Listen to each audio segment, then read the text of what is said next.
Local 4 News starts now with a breaking news alert. We continue to follow breaking news from Harsons Island at the mouth of the St. Clair River, where fire has brought down several historic homes. Nothing left of those 6 homes, all part of what's known as the Old Club, now gone. Yeah, Tim Pamplin was trying to get a closer look at the damage, and he joins us live with more. Tim. Yeah, Kimberly, just in the last couple of moments, we managed to get down to the tip of Harsons Island. There you see the Clay Township fire apparatus.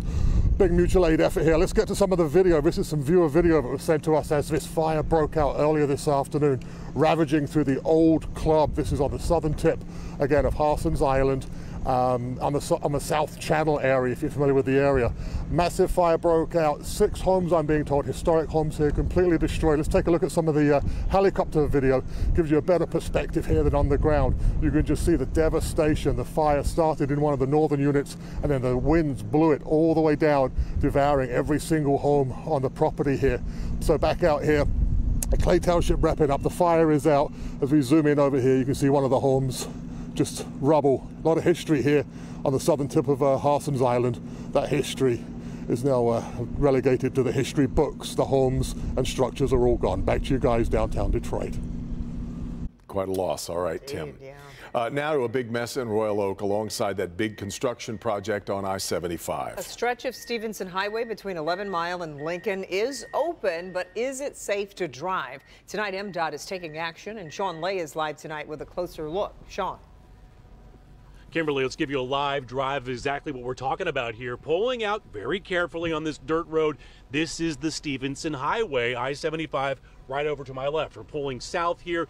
This, what you're looking at, a huge improvement from the last couple of days. This was actually falling apart. Big time divots, big time ditches, and one homeowner here on the right got stuck. His car sank in the mud last night. MDOT asking, really telling the contracting crew today, smooth this out so people can get to their houses. Fire trucks, ambulances, even Amazon needs to reach these houses as well. Buckle up big time and take a bumpy ride with us on the southbound Stevenson Highway south of 11 Mile here in Royal Oak. Yes, it is under construction, a massive reconstruction for water lines and drainage pipes, and it has to remain open for homeowners here living along this stretch. The crews, they're working hard. Neighbors say they're doing the best they can and look forward to when this project is done. Tyler Keetle-Hutt got stuck in this trying to get home. The crews leaving craters in the roadway some 17 inches deep. I turned and I tried to keep going because I have no other choice. As soon as I stop, you just sink in the mud, and it was all puddled up water inside that mud. So as soon as you go into it, you're just sinking down. You don't realize how deep it is until you're actually in it. And by that time, it was just too late. Today, MDOT was not pleased with how the crews were leaving the road for homeowners when they were done for the day. MDOT says the weather added to the road being in such horrible shape. Today, they told the contractor to grade out the road so people can get home, so police, fire, ambulances, even Amazon can get to the homes here.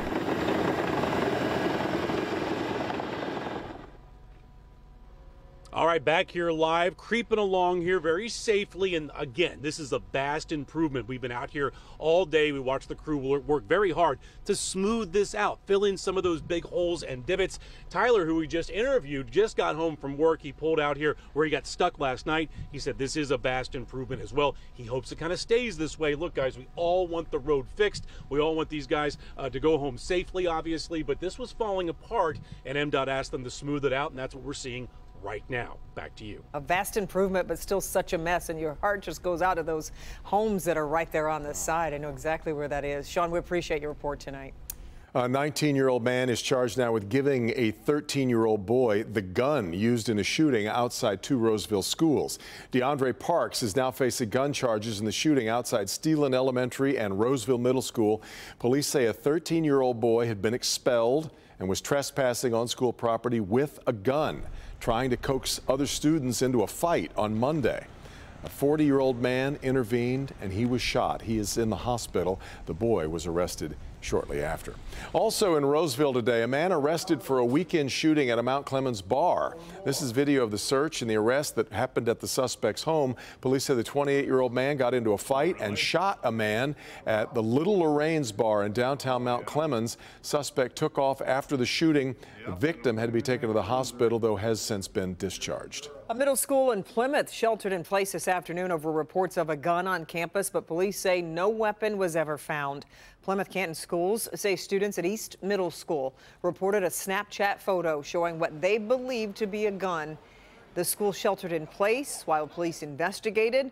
Police say there was never any threat to students or staff. If you heard a loud boom in Fraser this morning, we now know the reason. A transformer exploded at the DTE station near 14 Mile and Janet Avenue, right near the railroad tracks that run parallel to Groesbeck. Knocked out power in the area, including City Hall, but no one was hurt. Tonight, a brand new look at the stunningly low number of staff members who are vaccinated against COVID-19 inside Michigan's nursing homes. 6 out of 10 nursing homes have under-vaccinated staff taking care of our most vulnerable loved ones. Our Grant Herms joins us now with more on this story. And Grant, sounds like you've pored over these numbers. What'd you find? Well, Kimberly, we found, first of all, that there is no COVID mandate right now for these staffers at these facilities, but it is considered a best practice. Now, these facilities saw a mass exodus of staffers over the pandemic, and that has brought up a very difficult choice. Force staffers to get vaccinated and potentially lose them because they don't want to be fully vaccinated, or allow under-vaccinated or unvaccinated staffers to care for our most vulnerable. Nursing home and long-term care center staff vaccinations are at shockingly low levels, according to a Local 4 analysis of federal numbers. Those numbers from the Centers for Medicaid and Medicare Services taken last month show of the state's 430 care facilities listed, fewer than 40% had staff that had completed their first 2 doses of the COVID vaccine at a rate that would create herd immunity. Even more stunningly, there were only 2 facilities that had staff fully up to date on vaccines at that herd immunity level.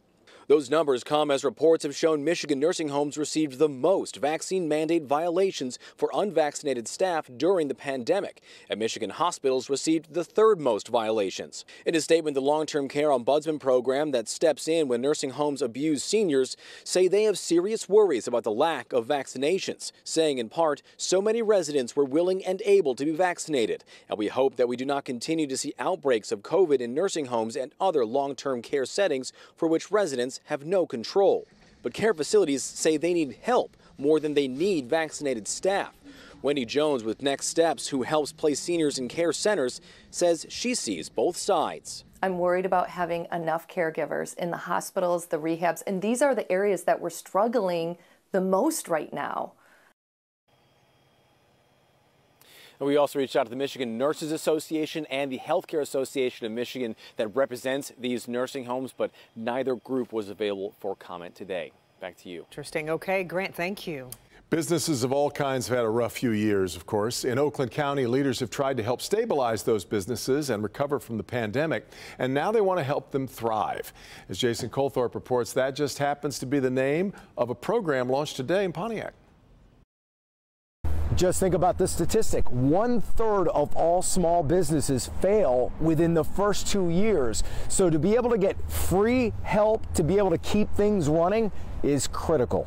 And welcome to Thrive. Simply put, Thrive is a nonprofit to help the 36,000 small businesses in Oakland County.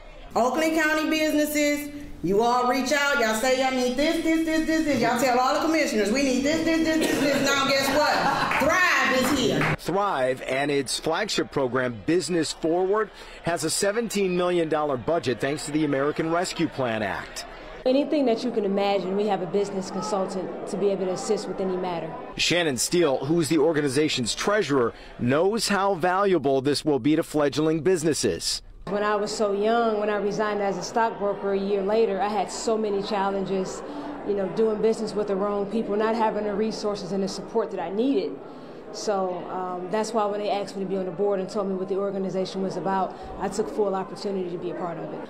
I sell in 8-ounce glass jars. This is an individual serving. It's a cup of soup. Cynthia Dane's Soup Company is called Recipes for a Reason. And the 4 reasons are nutrition, taste, convenience, and health.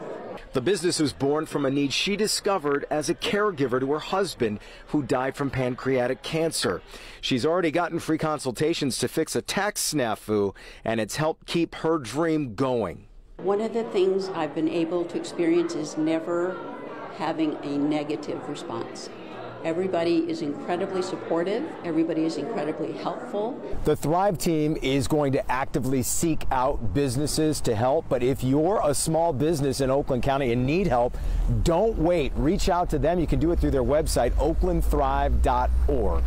In Pontiac today, Jason Colthorpe, Local 4. Jason, Oakland County says it's responsible for 21% of the state's GDP, and that this program is aimed at keeping that number strong and going. All right, another really beautiful day. Just feels like spring is on its way. A lot of nice bright sunshine. It's all good, but there's something about Fridays right now. I know. Let's check in with Kim. Feels a little like a setup. Yeah, I don't know.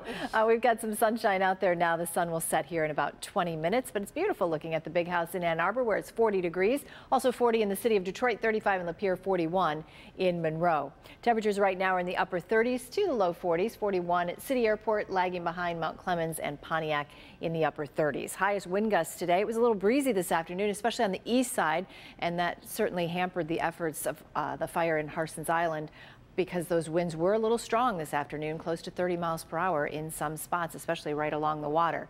Now tomorrow we'll get one more nice day with temperatures in the upper 30s to right around 40 degrees with plenty of sunshine, but then we are tracking our next winter storm. It looks like it will arrive overnight tomorrow night into the early morning hours Friday. 3 to 6 inches on tap for Metro Detroit. I'll have more on that coming up, but now's a great time to download the Forewarn Weather app before that storm hits so you can tell exactly what's going to happen in your neighborhood. Just go to your favorite app store and type in WDIV.